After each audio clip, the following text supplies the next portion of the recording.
Update sa eGov PH app ating pag-uusapan kasama si e-Government Undersecretary David Almirol Jr. ng Department of Information and Communications Technology o DICT.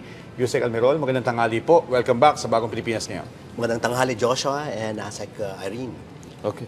Okay, sir. Sa pinakahuling datos po, ilan na po ang downloads natin ng eGov PH app at ano-ano po ang mga pangunahing dahilan kung bakit patuloy na tumataas, dumadami ang mga gumagamit nito sa ating mga kababayan?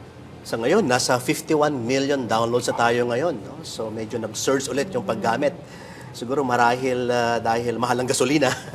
Okay. At yung word of mouth ng ang gobyerno ay meron na tayong tinatawag na contactless transaction. Hindi na kinakailangan pang pumunta pa physically sa mga government offices natin na kahit nasa bahay ka na lang, pwede ka na mag-avail ng mga government services. At ang isa pa sigurong nadagdag dito ay yung mga samot-saring mga new services na dinagdag natin sa eGov. Kaya nagkaroon ng social media posting yung mga ating mga mamamayan. So naggayahan po sila. Kaya lalo pong dumaki ngayon ang ating download sa ating eGov. Yusek, napakaganda po nitong eGov app natin. Maaari nyo po bang ibahagi kung ano-ano yung mga bagong serbisyo o features na idinagdag po nyo dito kamakailan? And paano ito makakatulong sa mas mabilis na transaksyon ng publiko para po o sa ating pong pamahalaan? So sa ating ginagawa ngayon dahil bilin ng ating mahal na Pangulo na tanggay ng pila at gawing komportable at konbinyente ang government transactions ay nagdagdag tayo ng mga bagong features. So yung recent na enhancement at dinagdag natin yung e-trabaho, yung pwede ka na pong mag-apply ng trabaho, gumawa ka ng resume mo sa eGov at bahala na yung ating eGov AI naman para sa job matching natin. So, na-activate na natin ng birth certificate. Asek Irene and Josh, pwede ka nang kumuha ngayon ng birth certificate mo gamit ng eGov. So, na-activate na rin natin yung NBI clearance. Yan. So, in 5 minutes lang, nag-apply ako ng NBI ko, nakuha ko in 5 minutes. Ibig sabihin, wag na po kayong pumila pa sa iba-ibang branches po ng NBI, kahit bahay ka na lang, pwede ka nang kumuha ng NBI clearance. Yung AI natin, andyan na rin. Yun po yung gamit na gamit ngayon ng mga Gen Z natin. Kasi libre po yung eGov AI natin.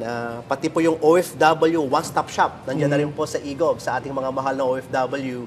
Kaysa po na pumila pa ho kayo, nandyan na po yung services ng OWA, saka DMW, sa ating OFW one-stop shop. At pati po Marina, yung ating mga seafarer, nasa eGov app na rin natin. So, ito po yung mga tinatawag na contactless at paperless government transactions. Ito po yung dahilan din siguro ng talagang pag-surge ng downloads at gamit ng ating eGov app. Well, Yusek, Asek, kumamantakin mo, napakaswerte ng henerasyon na ito kasi nung ako nagsisimula maghanap ng trabaho noon, grabe ang pila, ang kalbaryo pag kumukuha ng NBI clearance. Sa haba ng pila, pagkatapos pagkakuha mo ng NBI, meron ka pang hit, maghihintay ka pa ng ilang araw. Pero maganda nga na mabilis na yung proseso ngayon, kahit nasa bahay ka, pwede ka na kumuha ng NBI clearance. Pero ito, Yusek, nito mga nakaraang buwan, may nagkaroon kayo ng ilang service interruptions itong app, itong eGov PH app, dahil nga po sa pagdami ng mga users dahil sa surge. Ano po yung mga hakbang na ginawa ng DICT para po maiwasan ito? At para maibalik yung ibang serbisyo? Number one po ay tuloy-tuloy po yung optimization na ginagawa natin. Ibig sabihin, pinapagaan natin yung mga sistema at ginaguide din natin yung mga ibang agency kung paano gawing mas lighter yung kanilang mga operation. Siyempre, number two, nagipag-ugnayan po kami sa DBM dahil nga ngayon aware na sila yung massive usage talaga ng ating eGov app. Laking tulong po, nagipag-ugnayan po kami kay Sec Kim at sobra pong laki ng tulong po na ginagawa nila ngayon at pinapaready lang po yung ibang mga documentation para po sa mga dagdag budget natin, especially sa cloud services. At magkaroon na rin po ng tinatawag po na transfer of responsibility sa ibang agency. Kasi alam mo, Joshua, 3,000 na server, kami po ang nagmamanage at nagbabayad niyan sa cloud services. Ibig sabihin, hindi lang DICT po ang binabayaran namin, pati yung mga iba-ibang agency. So ang plano natin na ilipat na sa kanila yung ibang mga responsibility para po masikaso naman namin yung aming sariling mga pangangailangan. Sa ngayon kasi 95% ng binabayaran naming cloud services ay napupunta po yan sa ibang mga agency. So ito po yung mga strategy natin para po ma-unleash at magkaroon tayo ng mas maayos na sustainability para po sa ating 28 platforms ng e-government. Tatandaan natin na ang eGov app ay isa lang sa 28 na platforms na na-launch po natin sa DICT eGov. Okay. Yeah. Is that talking about agencies, kumusta naman po yung compliance ng mga local government units sa eGov PH app? And ilang local government units na po yung connected dito? Ayan, magandang tanong yan, Sec Irene. Minsan, pinag-uusapan lang natin yung eGov app, pero nakalimutan natin, meron tayong another platform na nilaunch natin noong 2023. Ito yung tinatawag na ELGU naman. ELGU. At dati, nasa 200 lang yan na LGU ang aming natutulungan. Pero alam nyo kung ilan na ngayon? Nasa 1,000 na mahigit na. 1,058 LGUs na ngayon ang gumagamit ng ating tinatawag na ELGU system. Ito yung application ng business permits, civil registry, mga certificates, sa mga construction permit, sanitary permit, working permit, na-automate na rin natin yan. Para sa ganon, hindi lang po national government services ang ating binabandera sa digitalization, pati local government services nasa eGov na din po. Okay. Well, Yusek, from your perspective, since ito digital na yung mga proseso na pwedeng gamitin ng ating mga kababayan, paano po sa tingin ninyo matutulungan yung pag-alis ng mga red tape? Kasi minsan itong mga business permit, yung ibang mga dokumento na kailangang iproseso para sa negosyo, minsan nagagamit ng mga pixel. Kaya nga po, pag pinopromote natin yung tinatawag na contactless, sabihin, bahay ka na lang, wala ka ng kausap na tao, mawawala talagang red tape talaga. Hindi lang pila ang mawawala dito, pati yung possibility ng red tape. Kasi wala nang singit-singit sa pila, wala nang pakiusap, di ba? Yeah. Kung kaya mo namang gawin pala yung transaction on your own without someone else to help you, kasi pinasimple natin, ginawa natin online, bahay ka na lang. So talagang ito yung goal talaga natin na mawala na po yung red tape sa mga government transactions. Okay. Yes. Tama, yung nabanggit nga ni Yusek na contactless and paperless government transactions. Yusek, nabanggit nyo nun na pati na yung access sa academic records, gaya ng mga diploma, pati yung mga ibang school records, Yes, ay TOR. kasama na rin dito. Ano na po yung update dito, Yusek?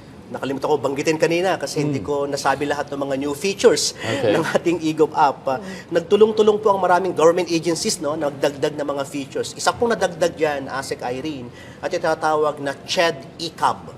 Itong electronic eCab po ng CHED. Naka-integrate na yan po ngayon sa eGov, para po sa application mo naman ng diploma sa transcript of record. So, ito po yung sabay-sabay na ang ganda ko ng participation at cooperation ng mga government agency kasi nakita nila na kapag pumunta ka sa eGov, hindi mo na uulitin pa yung mga submission mo ng document, pangalan mo, signature mo, biometrics mo. So, na-simplify natin yon. Kaya napakadaling mag-integrate. Isa po ang CHED eCab ngayon ang naka-integrate na sa ating eGov. Diploma at saka transcript of record. Okay. Well, napakagandang balita nito, Yusek. Pero paano naman yung mga nasa probinsya? Kumusta po ang efforts ng DICT para masiguro na abot sa kanila yung eGov PH app? Well, sa ating datos, nasa 80% yung may access na sa internet at nasa 20% more or less yung mga wala pang access sa internet. Kaya ang DICT po ay naglalagay po ng mga free Wi-Fi services sa mga public places like yung mga public school, yung ating mga barangay hall. So, hanapin nyo lang po yung meron pong signage na may nakalagay na free Wi-Fi, yung Wi-Fi for All project ng DICT. Pupunta po kayo doon, mag-connect lang kayo. Yung talagang walang-wala naman talaga. Okay, meron tayong another project. Ang pangalan po nito ay eGov Servicio Center naman. Ito naman yung physical one-stop shop version naman ng eGov app. Yung eGov app natin, ito yung tinatawag na online one-stop shop. Yung bahay ka na lang. Okay, digital po ito. Pero yung eGov Servicio Center naman, pinagsama-sama natin sa isang lugar naman yung mga government services. Meron tayong 2 location ngayon, Joshua. Meron tayong Cebu, saka San Juan. Kaya pag pumunta ka po sa eGov Servicio Center, nandun po lahat ang government services. So kahit wala ka pong digital, wala kang connectivity, or wala kang cellphone, lulusob ka lang po sa ating eGov Servicio Center, physical ka naman pong i-assist ng napakadaming government agencies natin. Okay. Yusek, ang target po natin, actually, target ito ng DICT na ma-achieve nga ang 60 million users nitong eGov app natin by 2028. Alam ko, Yusek, malapit na po natin na 51 ma-reach yung target na yan. But ano pa yung iba natin mga strategies upang makakamit natin sa lalong madaling panahon itong target na ito? Naku, yung unang target nga, 30 million users lang noong 2028, di ba? Kaka 2026 pa lang, 50 million na tayo. Users tayo sa eGov. So, kung tuloy-tuloy yung ganitong klase ng word of mouth, we don't even promote eGov, Josh. Talagang, kasi yung ibang mga citizen, kapag nakita nila yung OBIR TIN number nandun na, driver's license nandun na, NBI nandun na. Nagpo-post sa social media Sila mismo yung nagpo-promote ng eGov. So kung tuloy-tuloy yung ganyan ng downloads natin na 80,000 to 100,000 downloads every day, naku, baka hindi lang po 60 million po ito. So ang estimation natin, around 70 to 80 million po yung inaasahan natin. Basta tuloy-tuloy po yung ganitong kadaming nagda-download araw-araw. Yes. Well, Yusek, since dumadami yung mga tumatangkilik, mas prone din to sa mga oportunista, sa ating mga kawatan. So, kumusta yung ating seguridad? Sa awa ng Diyos po, ay wala pa naman tayong hacking sa eGov. No? Dahil po, yan po yung priority natin. Number one, in-encrypt natin yung data. Yun. Di ba? Para kahit ma-disclose yan, walang silbi yung datos. Okay. Number two, ay naglagay ng mga layers of security. So, meron po tayong Cybersecurity Bureau na talagang sila po yung nangangalaga ng ating mga security. Number three, ang data po ay wala sa amin, wala sa eGov. Kanya-kanyang agencies pa din ang nangangalaga ng data pa din. Akala ng citizen ay unified siya. Sa mata ng tao ay, ang galing, parang isang app nandun lahat. No? Pero ang ginawa natin, kanya-kanyang responsibilidad po yan ng datos. Pag nag-click ka ng PhilHealth, PhilHealth po ang nangangalaga niyan. Okay. Pag nag-click ka ng Pag-ibig, Pag-ibig po nangangalaga niyan. And so on and so forth. So ganun po yung architecture ng ating eGov app in terms of security. Okay, that's good to hear. Mensahe niyo po, Yusek, sa ating mga kababayan para mas lalo pang tangkilikin itong eGov PH app. Well, alam naman natin as Filipino, no? At dati, pag sabi mong gobyerno, automatic ang mindset natin, ako, magulo yan, komplikado yan, mabusisi yan, may pila yan. Lahat ng reklamo nandun, no? So, napakaliwanag po ang bilin ng ating mahal na Pangulo na dapat pag government services madali, kumbinyente, efisyente. So, tanggalin ang pila, tanggalin ang corruption, tanggalin ang red tape. So, ang eGov office po ay hindi po tumitigil para po maglagay pa ng mas maraming services. So, inanyayahan po namin ang ating mahal na mamamayan na subukan at gamitin po ang eGov. So, hindi lang po eGov Super App ito, yung ELGU natin, yung Digital National ID natin, at yung iba-iba pang mga services na nilaunch natin like yung ENGA, ELGU, and other services. Gamitin po natin yan para po hindi lang po pampadali ng government services yan, para naman masabit natin na for the first time na kapag government services madali na. Yes. Okay. Sorry, pahabol lang, Yusek. Wala, para sa ating mga kababayan na nakatutok sa atin ngayon, walang tatawag sa kanilang na magpapanggap kasi yung mga natatanggap tayo mga reports na nakaka-receive ng text messages na sila ay empleyado o from eGov PH app. Wala pong ganon, Yusek. Wala pong ganon. Wala pong empleyado kami sa eGov or to any other agency na tumatawag para i-reset yung account mo or mag-download manually ng eGov. Wala pong ganun. Scam po yun. So, kung gusto niyo pong i-download yung eGov, pumunta po kayo sa Apple, saka Apple Store, App Store, saka po Google Play, para doon niyo po i-download ang eGov. Yan. And with that, maraming salamat po sa inyong oras, e-Government Undersecretary David Almirol Jr. ng DICT.